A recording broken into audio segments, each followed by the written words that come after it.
Sejam bem-vindos! Eu sou o professor Leonardo e estudaremos Física para você receber aquele impulso para passar no vestibular. No vídeo de hoje, dando continuidade ao estudo dos fenômenos associados à temperatura, nós veremos a parte 2 da transferência de calor. Veremos aqui o terceiro processo de transferência de calor, que é a radiação térmica, e aplicações cotidianas das transferências de calor que nós vimos, como por exemplo a garrafa térmica e a estufa. O terceiro processo que nós veremos aqui é o processo de radiação térmica, né? É um processo um pouco diferente dos outros, porque nesse aqui envolve ondas eletromagnéticas. Então o calor é transmitido por ondas eletromagnéticas, né? Então, uma propriedade bem especial de ondas eletromagnéticas, que nós veremos mais para frente na aula de ondas, vai ser a questão do meio de propagação. Onda eletromagnética não precisa de meio de propagação. Pode se propagar no vácuo, né? Propaga no vácuo. Por que isso é diferente? Nós vimos que na condução eu precisava de um meio sólido, né? E na convecção eu precisava de um meio fluido, um líquido, um gás. Tudo isso representa um meio material. Aqui, eu não preciso desse meio. Eu posso propagar onde não existe meio. Como é que a gente vê muito fácil isso, né? O Sol. O Sol emite radiação. Entre o Sol e a Terra não tem nada, tem vácuo. Então essa radiação vai se propagando do Sol até a Terra e chega aqui na Terra, na forma de visível, ultravioleta e outros vários tipos de radiação. Um outro modo de ver é uma fogueira, por exemplo. A fogueira vai esquentar muito o ar aqui em cima, então esse ar aqui em cima fica muito quente, enquanto esse ar aqui pro lado fica menos quente. Então se você botar a mão aqui em cima da fogueira, você vai sentir muito calor. Por isso que a gente bota carne na hora de fazer churrasco aqui em cima, né? Se você botar a mão do lado, você sente calor, mas com menos intensidade. Porque basicamente o calor que está te esquentando é um calor por radiação, enquanto aqui em cima nós temos calor por radiação e por convecção. O fogo, nessa temperatura que ele se encontra, ele emite muito mais calor por radiação em determinada faixa do espectro eletromagnético, né? O infravermelho, um pouco do visível. Enquanto o Sol, por exemplo, que está muito mais quente, ele vai emitir espectros um pouco mais energéticos, como por exemplo o ultravioleta, vai emitir mais visível que o fogo, entre outros. Então a quantidade e o tipo de radiação térmica que vai ser emitido por cada fonte emissora de radiação é definido pela temperatura do corpo. No nosso caso aqui, o corpo seria esse ar aqui a altíssima temperatura, né? Esse ar aqui pegando fogo. A gente consegue quantizar o calor por radiação pela lei de Stefan Boltzmann. Então, olha só, a taxa de transferência de calor vai ser igual a uma constante do material, que é chamada de emissividade, a constante de Stefan Boltzmann, vezes a área, vezes a temperatura absoluta elevada à quarta potência.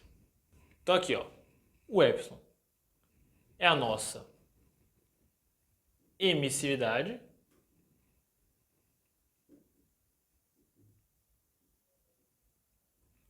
o sigma é a constante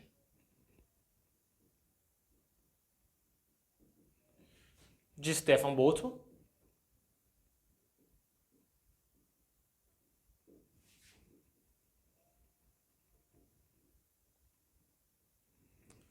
A é a área,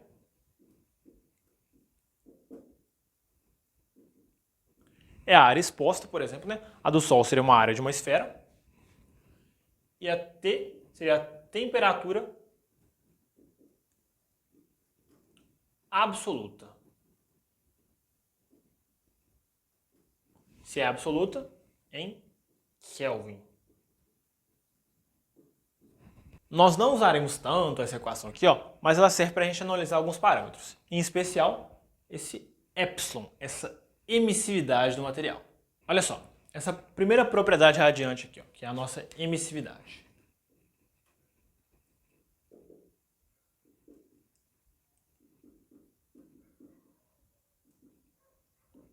Essa emissividade controla a taxa com que um corpo transfere, né? Essa emissividade ela varia entre 0, tem que ser maior que 0, e tem que ser menor, igual a 1. Quando a emissividade é igual a 1, o corpo é chamado de corpo negro. Ele é um ótimo emissor de calor por radiação. Uma analogia interessante que a gente pode pensar é a seguinte. Um corpo que é ótimo emissor de calor também é um ótimo absorvedor de calor por radiação. Como que nós podemos fazer essa analogia, né? Bom, lembra lá da condução? Estabelecemos uma diferença de temperaturas T1 e T2. Então o calor flui com certa facilidade, com certa rapidez, entre essas duas temperaturas. Eu vou inverter agora a diferença de temperaturas. O que era T1 passa a ser T2 e vice-versa. Faz sentido o calor ter mais dificuldade ou mais facilidade de ir do outro lado para o primeiro? Não faz sentido não, né? É tão fácil, é tão rápido o calor transfere da esquerda para a direita, quanto da direita para a esquerda, mantendo as mesmas propriedades que nós vimos lá na lei de Fourier. Então um corpo que emite bem calor também vai absorver bem o calor. Então corpos que são mais escuros, corpos que têm superfícies escuras, vão ser bons absorvedores de calor e bons emissores de calor. O calor vai fluir por eles com mais facilidade e com mais rapidez do que, por exemplo, comparado com corpos com superfícies mais claras. Isso nós vamos entrar nas outras propriedades radiantes. Nós vamos entrar primeiramente na questão da energia que está sendo emitida. Então eu estou emitindo uma radiação aqui, uma energia por radiação. Então esse corpo pode fazer três coisas. Ele pode refletir parte da energia. Ele pode transmitir parte da energia para o outro lado. Ou ele pode absorver essa energia. Essa aqui vai ser a nossa refletividade.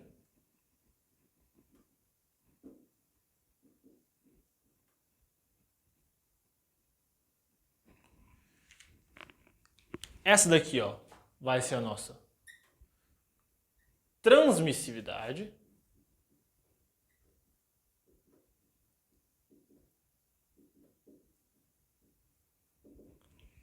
E essa aqui, ó, vai ser a nossa absortividade.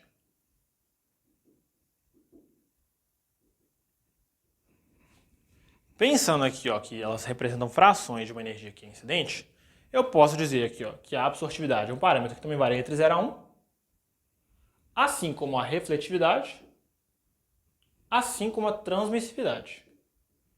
Então esses três parâmetros que variam entre 0 e 1, se somados, tem que dar 1, ou 100% da energia que é incidente aqui.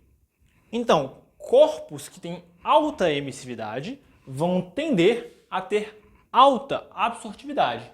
Elas vão refletir menos e vão transmitir menos energia. Elas vão absorver bastante energia também. Como é o caso, de novo, de corpos que tendem a ter superfícies mais escuras. Corpo negro é uma definição. A definição de um corpo que é ótimo emissor e também ótimo absorvedor de calor. Radiação é um termo muito abstrato, então nós não iremos muito além disso aqui. Agora nós veremos algumas propriedades, algumas aplicações dessas transferências de calor. Então, para concluir aqui, vamos ver as aplicações. Primeira aplicação, a garrafa térmica, né? Como é que funciona essa garrafa térmica? Bom, ela tem que impedir tanto o calor de sair, para a gente conservar bebidas quentes, quanto o calor de entrar para conservar as bebidas frias.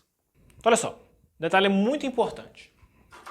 Primeiramente, como que eu posso impedir ou posso minimizar o calor que é transmitido por condução e por convecção? Se lembram que eles precisam de um meio material para se propagar? Então o que eu faço aqui? Ó? Eu coloco um vácuo aqui.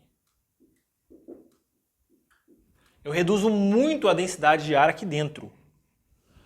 Na prática, nós não conseguimos botar vácuo aqui dentro. Mas se a gente reduzir muito a densidade de ar ali dentro, a gente consegue minimizar a perda de calor por convecção e por condução.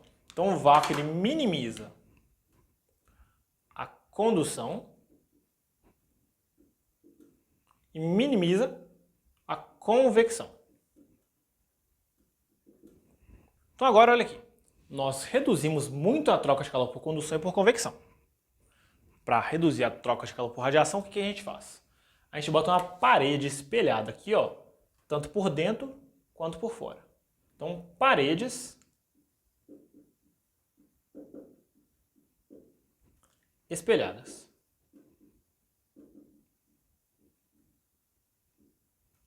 Então, por quê? Porque o calor que está aqui dentro não vai conseguir sair se for um alimento quente, então ele vai bater aqui e vai refletir. Ou se for um alimento, uma bebida, né, que a gente já está querendo preservar fria, o calor aqui, ó, não vai poder entrar devido à radiação que existe de fora para dentro. Então as paredes espelhadas reduzem a radiação. Então é assim que a gente consegue minimizar e manter a temperatura do jeito que a gente quer, melhor nas garrafas térmicas. Ao passar do tempo, a garrafa térmica vai degradando, esse vácuo aqui, que nunca foi vácuo, vai deixar ainda mais de ser vácuo, né? Vai ter muito ar ali dentro, as paredes espelhadas vão perdendo a efetividade e a garrafa térmica vai perdendo sua vida útil. Mas as garrafas térmicas novas funcionam dessa maneira. Uma segunda aplicação é a estufa, onde eu quero plantar aqui algumas coisinhas, né? Vou botar aqui uma florzinha.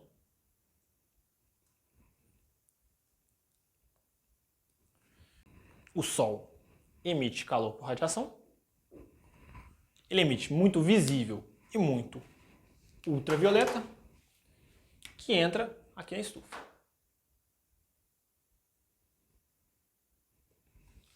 O vidro que a estufa é construída, ele é transparente, ele transmite muita radiação ultravioleta. Então o calor, a radiação ultravioleta, entra aqui e esquenta a Terra, né? Esquenta a Terra vai emitir infravermelho. O vidro, ele é opaco ao infravermelho, então ele não permite ele atravessar tão bem.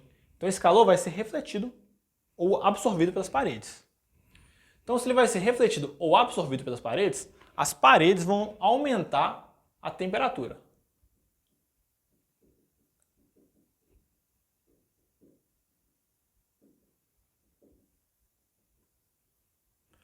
Tanto as paredes quanto a região interna. Então a região interna também aumenta a temperatura. Essa temperatura vai aumentando, vai aumentando, vai aumentando, até que a quantidade de calor que a estufa emite por radiação, por condução e por convecção se iguala à quantidade de calor que ela recebe do Sol. Então, pelo fato do vidro manter o calor aqui dentro, ele vai tender a ajudar a deixar essa temperatura média mais elevada. Então, o calor entra, é absorvido pelo chão e pelo ar aqui dentro, é devolvido para o ambiente, só que o vidro não deixa esse calor escapar, então ele aumenta a temperatura interna. Então quando ele aumenta a temperatura interna, as paredes vão começar a emitir mais calor por radiação e mais calor por convecção e esquenta do lado de fora. Então para de esquentar quando a quantidade de calor perdido pelas paredes, por condução, por convecção e por radiação, se iguala à quantidade de calor que é absorvido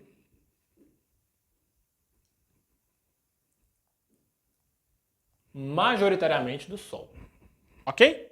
E isso tende a acontecer em temperaturas mais altas no interior da estufa. Beleza? Pessoal, finalizamos aqui o estudo de transferência de calor. Vou deixar uma lista de exercícios na descrição do vídeo, tá? Gostaria de agradecer a cada um de vocês que assistiu esse vídeo. Muito obrigado. Se você gostou, deixe seu like aí. Compartilhe com os amigos esse vídeo. Comente aí alguma coisa que você gostou, algo que você gostaria de ver aqui no canal. Se você é novo por aqui, não deixe de se inscrever. Muito obrigado e até a próxima. Não percam as novidades.